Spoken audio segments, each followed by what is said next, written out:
बिस्मिल्लाहिर्रहमानिर्रहीम। रहस्यमयी रास्ता। राजस्थान के एक छोटे से कस्बे सदरपुर में रात हमेशा जल्दी उतर आती थी। सूरज ढलने के बाद गली कूचों में चरमराहट, खामोशी और कहीं कहीं से आती कुत्तों की आवाज वातावरण को और गहरा बना देती थी। उसी कस्बे के एक कोने में रहने वाला 21 वर्षीय अरसलान कॉलेज से लौट रहा था। रात के तकरीबन 9:30 बज चुके थे। हवा में सर्दी हल्की हल्की घुल रही थी। उसकी बाइक की हेडलाइट संकरे रास्ते को चीरते हुए आगे बढ़ती जा रही थी। उस दिन उसके कॉलेज में इस्लामी स्टडीज का टेस्ट था और वो टेस्ट देने के बाद देर तक लाइब्रेरी में बैठा रहा, लिहाजा घर लौटते लौटते रात हो गई। जब वो कस्बे के बाहर वाले पुराने कच्चे रास्ते से गुजर रहा था, तभी उसकी नजर एक सफेद कपड़े पहने बूढ़े आदमी पर पड़ी जो सड़क के किनारे बैठा हुआ था। अरसलान ने बाइक स्लो की। अस्सलामु अलैकुम बाबा, इतनी रात को यहाँ क्यों बैठे हैं? बूढ़े आदमी ने धीरे धीरे सिर उठाया। उसके चेहरे पर झुर्रियां थीं, लेकिन आंखें आश्चर्यजनक रूप से चमकीली। वालेकुम अस्सलाम बेटा, उसने धीमी आवाज में कहा। थोड़ी देर बैठ जाऊं? मेरा घर आगे है, पैदल नहीं जा पा रहा। अरसलान ने सिर हिलाया। जरूर, बैठ जाइए। बूढ़ा आदमी बाइक पर बैठ गया। बाइक फिर चल पड़ी। कुछ ही देर बाद अचानक बूढ़ा आदमी बोला, बेटा इस रास्ते से अक्सर गुजरते हो? अरसलान बोला, जी रोज ही। क्यों? बूढ़े आदमी ने गहरी सांस ली। फिर तुम्हें उस दरगाह वाली मोड़ के आसपास कुछ अजीब महसूस नहीं हुआ? अरसलान चौंका। कौन सी दरगाह वाला मोड़? आगे जो पुरानी दरगाह है उसके पास आजकल एक परछाई घूमती है। बाइक धीमी हो गई। कौन सी परछाई बाबा? बूढ़ा आदमी धीरे से बोला, एक ऐसी जो इंसान भी नहीं और जिन्न भी नहीं। अरसलान के दिल की धड़कन तेज हो गई, लेकिन वो हिम्मत करके बोला, बाबा आप मजाक कर रहे होंगे। बूढ़ा आदमी अचानक हंस पड़ा, एक अजीब सी खोखली हंसी। नहीं बेटा, मजाक नहीं। और ठीक उसी समय बाइक बंद हो गई। अंधेरा और गहरा हो गया। अंधेरे में सरगोशियां। अरसलान नीचे उतरा और किक मारकर बाइक स्टार्ट करने लगा, लेकिन बाइक जरा भी नहीं चली। बूढ़े आदमी ने कहा, कोई जल्दी नहीं बेटा, यहां थोड़ी देर रुकना बेहतर है। लेकिन क्यों? अरसलान ने घबराते हुए पूछा। बूढ़े ने जवाब दिया, क्योंकि अभी पास में वो है। अरसलान ने घबराकर इधर उधर देखा। कौन? बूढ़े का चेहरा अचानक गंभीर हो गया। वही जिसके बारे में मैंने बताया।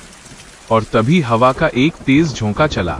दरगाह के पीछे की तरफ काले धुएं जैसा कुछ लहराता हुआ दिखा, जैसे कोई आकृति हो जो एक जगह से दूसरी जगह तेजी से घूम रही हो। अरसलान का दिल बैठ गया। बाबा, ये क्या है? बूढ़े आदमी ने अपना हाथ उठाया और कुरान की एक आयत पढ़ी, फ़औज़ु बिल्लाहि मिनश शैतानिर रजीम। और उसी पल वो काली आकृति ठहर गई, जैसे किसी अदृश्य ताकत से बंध गई हो। अरसलान हैरानी से बूढ़े की ओर देख रहा था। बूढ़ा बोला, बेटा मैं कोई आम इंसान नहीं, मैं इस इलाके का पुराना मुअज्जिन हूँ।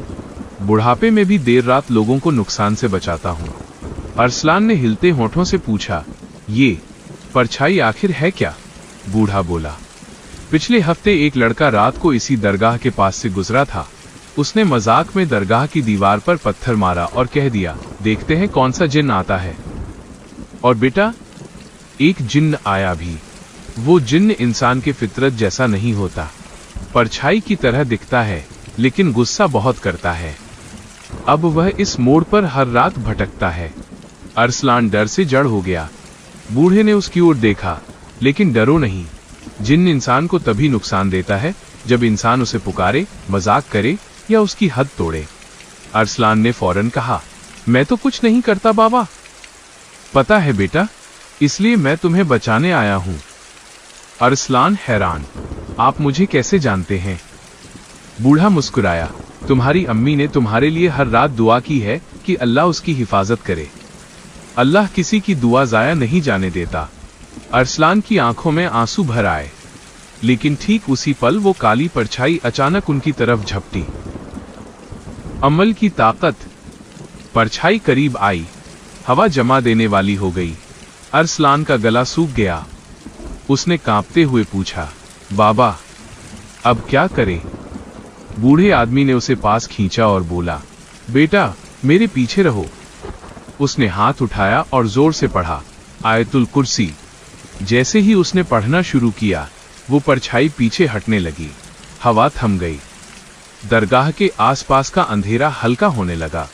अरसलान ने पहली बार महसूस किया कि कुरान की तिलावत न सिर्फ कानों के लिए बल्कि पूरी दुनिया के लिए रोशनी है। लेकिन वो परछाई अभी भी खत्म नहीं हुई थी, बस दूर खड़ी होकर गुर्रा रही थी। बूढ़े आदमी ने कहा, ये पूरी तरह तभी जाएगा जब कोई इस दरगाह में 2 रकत नमाज पढ़कर अल्लाह से इसकी हिफाजत मांगे। अरसलान ने कहा, मैं पढ़ूंगा बाबा, हिम्मत है? हाँ, क्योंकि मुझे अब यकीन है अल्लाह मेरे साथ है। दोनों दरगाह में दाखिल हुए। भीतर हल्की रोशनी थी। बूढ़े आदमी ने दरवाजा बंद किया। अरसलान ने पहली बार इतनी खौफनाक हालत में नमाज अदा की। उसने सजदा में गिरकर कहा, या अल्लाह, अगर कभी गलती हुई हो माफ कर मुझे और इस जगह को हिफाजत में रख। जैसे ही उसने सलाम फेरा, बाहर चीख की आवाज आई, एक तेज गहरी डरावनी चीख और फिर खामोशी। बूढ़े आदमी ने मुस्कुराते हुए कहा, खत्म हो गया। विनम्रता और दुआ हमेशा जिन्न के गुस्से को शांत कर देती है। अरसलान ने राहत की सांस ली। बाइक अब खुद ब खुद स्टार्ट हो गई।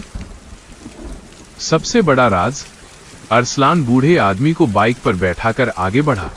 थोड़ी देर बाद रास्ता रोशन हो गया। कस्बे की लाइटें दिखाई देने लगीं। अरसलान बोला, बाबा आपका घर आ गया? बूढ़ा धीरे से बोला, हाँ बेटा, यहीं उतार दो। अरसलान बाइक रोककर नीचे उतरा। बूढ़ा आदमी उतरा और बोला, अल्लाह तुम्हें सलामत रखे। अरसलान ने मुड़कर पूछा, बाबा आपका नाम क्या बताया था आपने? बूढ़ा मुस्कुराया, नाम जानकर क्या करोगे, मुझे तो सिर्फ अपना काम करना था। और अगले ही पल वो धीरे धीरे धुंध में घुलने लगा, जैसे वो इंसान नहीं, कोई और ही चीज था। अरसलान सदमे में, बाबा बाबा। बूढ़ा गायब हो चुका था। वातावरण एकदम शांत। अरसलान ने कांपते हाथों से दरगाह की दिशा में देखा और समझ गया, जिसने आज उसकी मदद की थी शायद वो एक फरिश्ता था, या शायद उस दरगाह का कोई नेक रूहानी रक्षक। सबक। घर पहुंचते ही उसकी अम्मी दरवाजे पर खड़ी थीं। कहां रह गए थे अरसलान? मैं बहुत परेशान थी। अरसलान ने मां को कसकर गले लगा लिया। अम्मी, आज आपकी दुआ ने मेरी जान बचाई है। मां चौंकी। क्या हुआ? अरसलान ने सारी कहानी सुनाई। मां रो पड़ी, लेकिन फिर बोली, बेटा कभी रात को अकेले मत निकलना, और सबसे जरूरी हमेशा अल्लाह का नाम लेकर निकलना। अरसलान ने सिर झुकाया, अब कभी नहीं भूलूंगा अम्मी। रात भर वो सो नहीं सका। बूढ़े आदमी का चेहरा बार बार सामने आता रहा। अगले दिन वो फिर दरगाह गया। दरगाह के मौलाना को सब बताया। मौलाना ने गहरी सांस ली और बोले, बेटा इस दरगाह पर पहले एक बुजुर्ग मुअज्जिन रहते थे, बहुत नेक इंसान थे। उनका नाम था हाफिज अब्दुल्लाह। लोग कहते हैं कि आज भी उनकी रूह इस इलाके की हिफाजत करती है। अरसलान के हाथ कांप गए। मौलाना साहब, क्या वो बूढ़ा वही थे? मौलाना मुस्कुराए, अल्लाह बेहतर जानता है, लेकिन कभी कभी अल्लाह अपने नेक बंदों को लोगों की मदद के लिए भेज देता है, चाहे वो दुनिया से जा चुके हों। अरसलान के पूरे बदन में सुकून की लहर दौड़ गई। उसे महसूस हुआ कि इस्लाम सिर्फ इबादत का नाम नहीं, बल्कि हिफाजत, दया और नूर का रास्ता है। मोड़ का नूर। उस रात से अरसलान की जिंदगी बदल गई।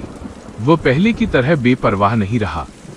हर काम में बिस्मिल्लाह कहता, हर रात आयतुल कुर्सी पढ़ता, और सबसे बढ़कर कभी किसी मज़ार या रूहानी जगह का मजाक नहीं करता, क्योंकि वो जान चुका था जिन चीजों को हम नहीं समझते उनका मजाक नहीं उड़ाना चाहिए। और उस दरगाह वाले मोड़ पर फिर कभी कोई काली परछाई नहीं दिखी। लोग कहते हैं अब वहां रात को एक हल्की सी रोशनी दिखाई देती है, जैसे कोई बहुत सीधा सादा बुजुर्ग अब भी लोगों की